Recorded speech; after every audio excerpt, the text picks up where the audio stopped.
Dear God, thank you for your word, for your teachings, Lord, that we may have some guidance in this life. This life is short, and we need to make the most of it. And I just pray, Lord, that you would reveal in us our purpose that you've given us. And I pray all this in the name of Lord Jesus Christ. Amen. All right. Have you ever heard of the world being described in terms of black and white? We're not specifically talking about the colors of black and white, although it certainly helps with that kind of imagery. And of course, by extension, we're not talking about skin colors either when we're talking about the world as black and white. It's more of as if there were two sides, two sides like two sides of a coin, good and evil, right and wrong.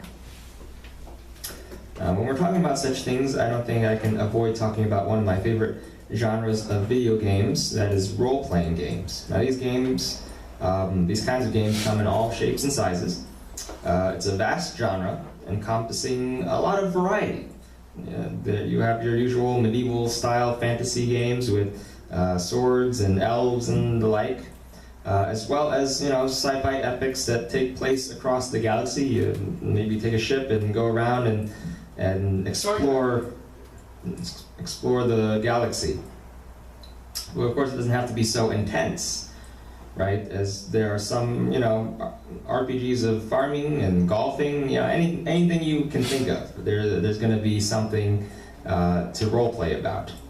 An important feature of a lot of these role-playing games is the ability to make decisions that may influence the course of the story, or perhaps even the results of certain quests. For most of these games, your choices are usually quite simple. Do you want to role-play as the goody two-shoes, make all the nice choices and be seen as a hero? Or do you want to play as an unsavory character, make mean and selfish choices, and perhaps be seen as a villain? These games make your choices quite literally black and white. It's just one or the other. However, a few games prefer to be more on what we call the gray side. You may be making choices that may seem right or feel right in the beginning, but as you continue on, you find out that nothing is as they seem, and you might be having disastrous consequences for all involved, or perhaps you're just being misled by people into making you think you're making the right choices. Or perhaps you're trying to be harmful, and however, by some unforeseen circumstance, you end up helping people more than you hurt them. Often we want the world to be simple, to be black and white. We want our choices and our consequences to be clear-cut. We want the good people who play by the rules to be blessed and at peace, and we want those who break the rules to pay for their crimes, get what they deserve. But as we all know, that's not how the world is, that's not how the world works. But what about the Bible? We talk about how God is good, and we understand that sin is evil. But, life isn't always just that simple. For the most part, the Bible is pretty easy to understand, but there can be some places that are a bit confusing, places where it can be hard to say who's right and who's wrong. And that is kind of one of the stories that we'll be looking at today. Last week, just a review, since I know some of you weren't here last week, the topic was do as you are told. The Israelites, we've been following the story of the Israelites, and the Israelites have started their war against Canaan. Last week we kind of just got straight into it, finally. God has, the idea is that God has endured for a long time the wickedness of the people of Canaan, and now it is time for the Israelites to remove the Canaanites from the land. Now they began their war against the people of Jericho. And of that place we found out that Rahab and her family, they were spared because they defected essentially to the side of the Israelites. And we saw a strange way they went about this war. I mean, to take down a fortified city, they didn't go in with catapults. They just did it simply by marching around in circles and shouting. It sounds like a silly plan that should not work, but of course, as we saw last week, because they obeyed God's commands, God proved that he was on their side, and he took down the walls for them with that miracle. Next, what happens, which we will not cover, we're going to be jumping over this, but just so you hear about it at least, they have a battle against another group called Ai, or another place rather. I'm not sure if I'm pronouncing it correctly, but it's spelled A-I, in case you're wondering. AI? Yes, it's A and then I. So I call it I, because that's how I imagine it's going to be pronounced. Regardless, this battle was somewhat different, and again highlighted the importance of them following God. Because for this one, this kind of started differently. You know, Jericho was just a complete victory. They went in, they did what they were supposed to do, and everything was right. But with Ai, it was different. One of the Israelites, by the name of Egan, secretly stole from the spoils of war. And after he had done this, whenever the Israelites were trying to fight, they'd lose. And so eventually they had to, ask God, what's wrong? Why are we losing? And God revealed to them that one of them had done something that would affect them all. And so the evil was rooted out, and God gave them new instructions for the next battle, and they won. They defeated Ai easily. And that's where we'll be at today. They have just defeated Ai. They have also defeated, of course, Jericho. And what will be next as we follow along the adventures of God's chosen people? We're going to find out by going to the book of Joshua, and this is chapter 9. Well, of course, to start with, we're just going to read the first 2 verses. And it reads, "Now when all the kings west of the Jordan heard about these things being the destruction of Jericho and Ai, of course, the kings in the hill country, in the western foothills, and along the entire coast of the Mediterranean Sea as far as Lebanon, the kings of the Hittites, Amorites, Canaanites, Perizzites, Hivites, and Jebusites, they came together to wage war against Joshua and Israel." All right, so the invaders, the Israelites, must have been seen as terrifying. From our point of view, the way it is told in the Bible, we follow the Israelites. The Israelites are the followers of God, and so they're supposed to be what we normally call the good guys, right? But if we were to look at this objectively, if we were to put this whole story in maybe another book that's not the Bible, I think that the Israelites would not be viewed in a good light. Sure, as far as ancient war goes, you all should know that ancient war is not a very pleasant thing. Some of the nations could be quite brutal, barbaric. So the Israelites were not as brutal as other nations, because we know that war tends to bring out the worst of humanity. But the Israelites weren't exactly some nice, merciful bunch either. They're not like just a group of smiley-faced people going around and saying, "Oh, we're gonna conquer you," right? This is the Old Testament. This is before the good news of Jesus Christ, before the gospel of what we call peace. This is a time of war. Aside from Rahab and her family, they killed everyone in Jericho and Ai. By today's standards, that would be a violation of human rights. The modern world, the governments, they would not stand for it. They did not call to negotiate for a peace treaty when they went to these wars. There were no prisoners, and they were certainly not limited to killing only soldiers, how we normally imagine modern war to be. They just went from city to city, destroying everyone. And you can imagine what that would mean. No one was safe, not even the women and children. A terror had fallen upon the Canaanites, and that terror was the nation of Israel. So what did these kings do? What did we read from the first two verses? They did what one would expect in the face of such a threat. They formed an alliance. They joined forces to fight against the terrible invaders. They joined forces that they might survive this horror. On their own, each one would be destroyed like those before them. They'd just be waiting for death. And so they set aside their differences to become as one and wage war against Israel. If they wanted to live, they had to fight. That was all there was to it.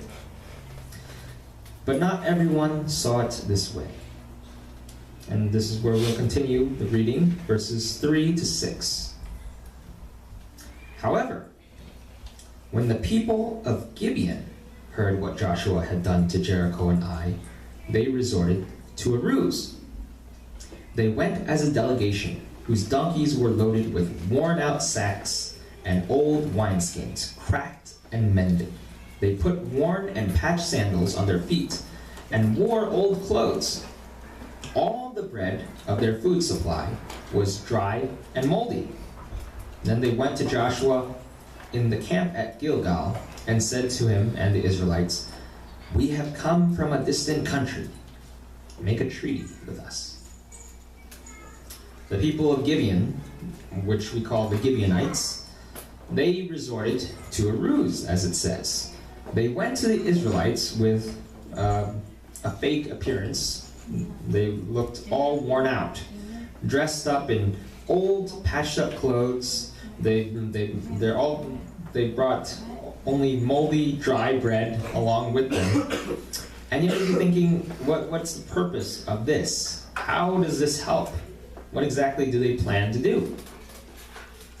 And we're going to see that. We're going to continue by reading verses 8 to 15 here. "We are your servants," they said to Joshua. But Joshua asked, "Who are you, and where do you come from?" They answered, "Your servants have come from a very distant country because of the fame of the Lord your God. For we have heard reports of him, all that he did in Egypt, and all that he did to the two kings of the Amorites east of the Jordan, Sihon, king of Heshbon, and Og, king of Bashan, who reigned in Ashtaroth. And our elders and those living in our country said to us, 'Take provisions for your journey, go and meet them, and say to them, we are your servants. Make a treaty with us.' This bread of ours was warm when we packed it at home on the day we left to come to you. But now see how dry and moldy it is. And these wineskins that we filled were new, but see how cracked they are. And our clothes and sandals are worn out by the very long journey." The Israelites sampled their provisions, but did not inquire of the Lord. Then Joshua made the treaty of peace with them to let them live.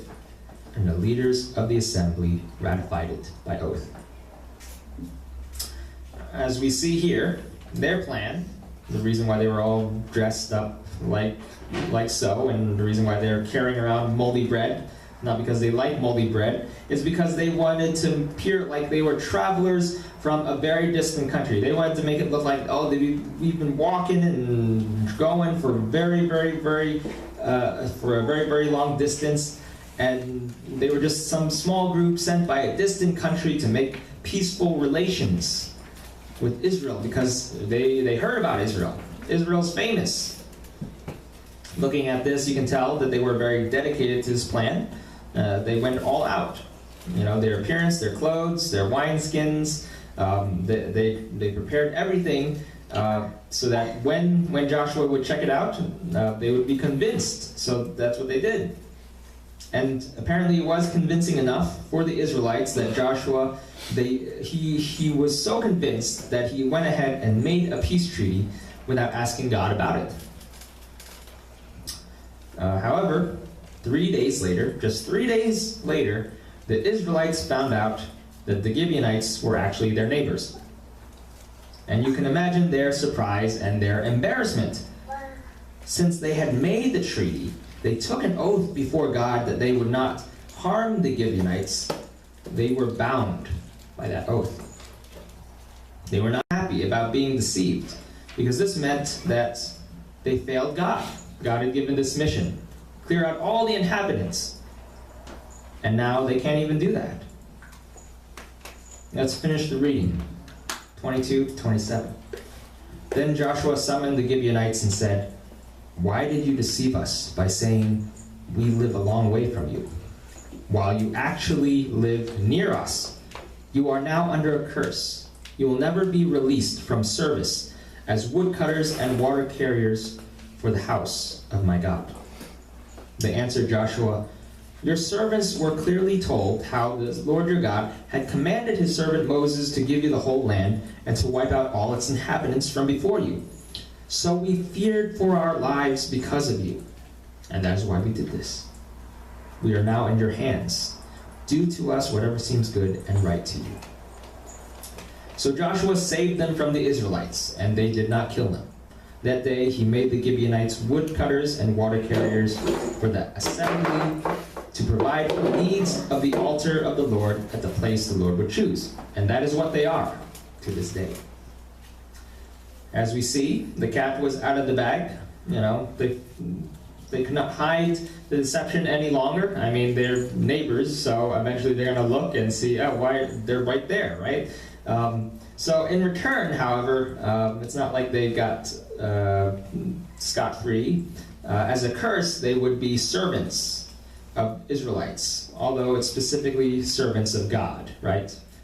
They become woodcutters and water carriers for the house of God, and to provide for the needs of the altar of the Lord.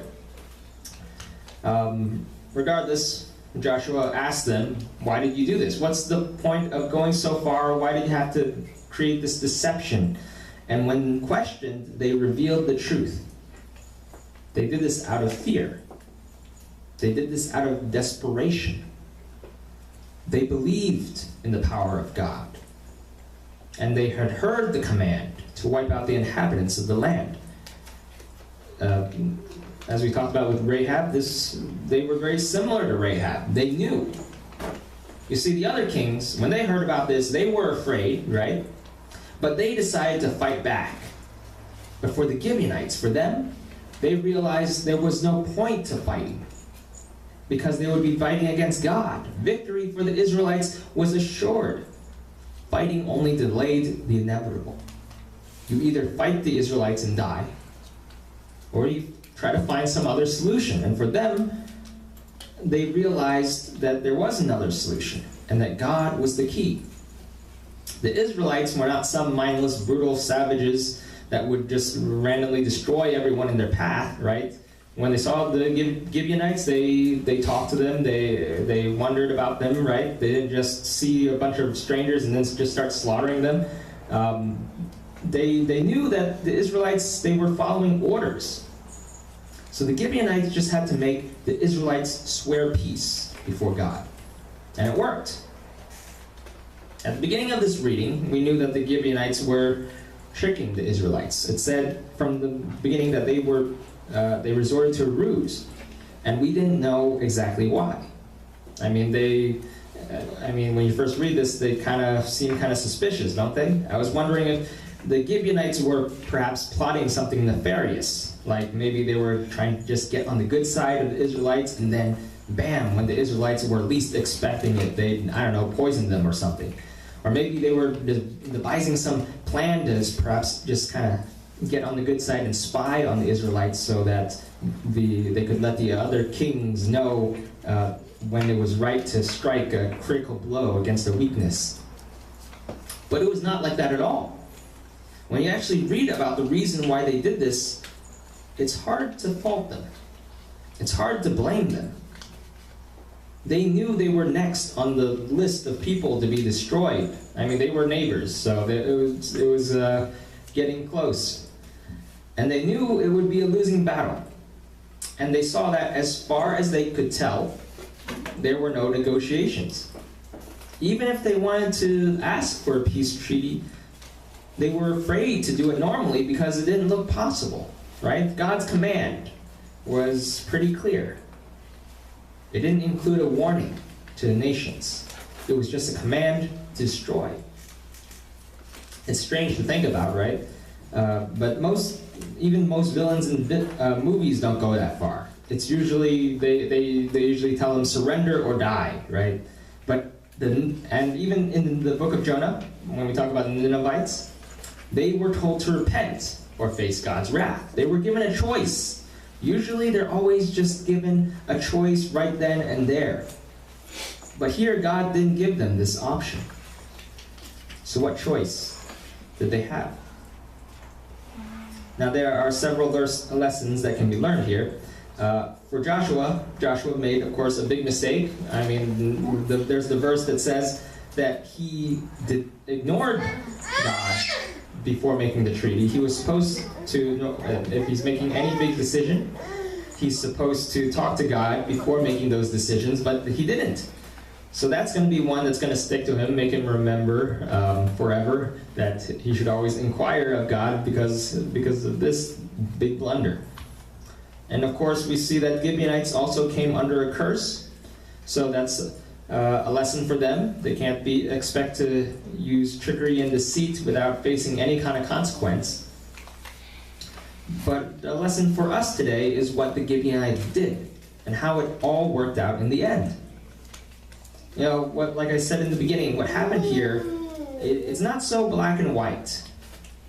The Gibeonites, they deceived, they lied. And so we often think, well, you're supposed to be honest.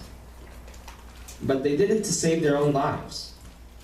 And on the other hand, the Israelites, they messed up because they were supposed to follow God's commands. And God's command was very clear. And yet now they can't even complete God's command. And yet, even though we see that, how do we feel about it? The Gibeonites were spared. And as far as we can tell, that doesn't seem like a bad thing. Now, I'm pretty sure that God would have spared the Gibeonites if Joshua had discussed this with God at the time of the deception. You know, it said that Joshua not inquire of God, but I think that if Joshua did inquire of God, we'd still get essentially the salvation of the Gibeonites. But then, of course, we wouldn't get this full and interesting story about how the Gibeonites were willing to go all the way to throw themselves before God as far as they could go before God for this plan of salvation of theirs. Now, we're not supposed to admire the deception, but we should at least admire their desperation. Based on everything we know, based on everything they knew about God and the Israelites, they went as far as they could, and they did whatever it took to survive for salvation. And God granted them that salvation. Later on, when the other kings attacked them for serving the Israelites, the other kings found out, oh, the Gibeonites, they joined forces with the Israelites. The kings came to try to kill the Gibeonites. But God did not abandon them.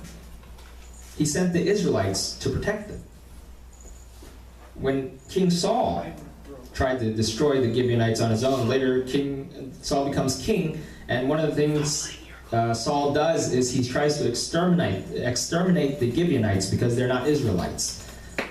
But when King Saul did this, God made the entire nation of Israel suffer through 3 years of famine until they made things right. And it all comes back to this moment when they, the Gibeonites, in fear, came before God and surrendered themselves to God as servants. How far are you willing to go for salvation? And how far are you willing to go for the salvation of others? Let's keep in mind their audacity and their desperation. And I hope we can learn from it as we close in prayer. Dear Heavenly Father, as always, Lord, thank you so much for giving us your word. You didn't give us just one little story. You didn't just give us a few little books of rules and laws. No, you gave us an immense book that covers hundreds, thousands of years of history, and it's something that we can really appreciate. People have studied the Bible for all their lives, and they still find something new every day to learn from you and about you. And I just pray, Lord, that again, as we look at this story, life is not going to be so simple, and even you, God, you are not so simple. We can't just put you in a box and say we've got you all figured out. Even as we see here, even though you had commanded the Israelites to destroy all the inhabitants, there were survivors. By your grace, by your mercy, you allowed others to survive, as long as they were willing to humble themselves before you, as long as they were willing to go the distance, to become your servants, to become those that would serve under you. And I just pray, Lord, that we too would go the distance to serve you, to love you, to find your grace, your mercy in our lives, and also in the lives of others. Enable us to share the gospel, enable us to be the bearers of your word, the ones who will spread your gospel across this world, and bring the message of peace and hope and life that you now give ever since you gave us your Son, Jesus Christ. We have much to be thankful for, much to be grateful for, and we'll remember that for the next week when Thanksgiving comes. And I just pray, Lord, however, that it's not just Thanksgiving, that we would always be thankful for all that we have and all that you have done for us. And I just pray all this in the name of Jesus Christ. Amen.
Side.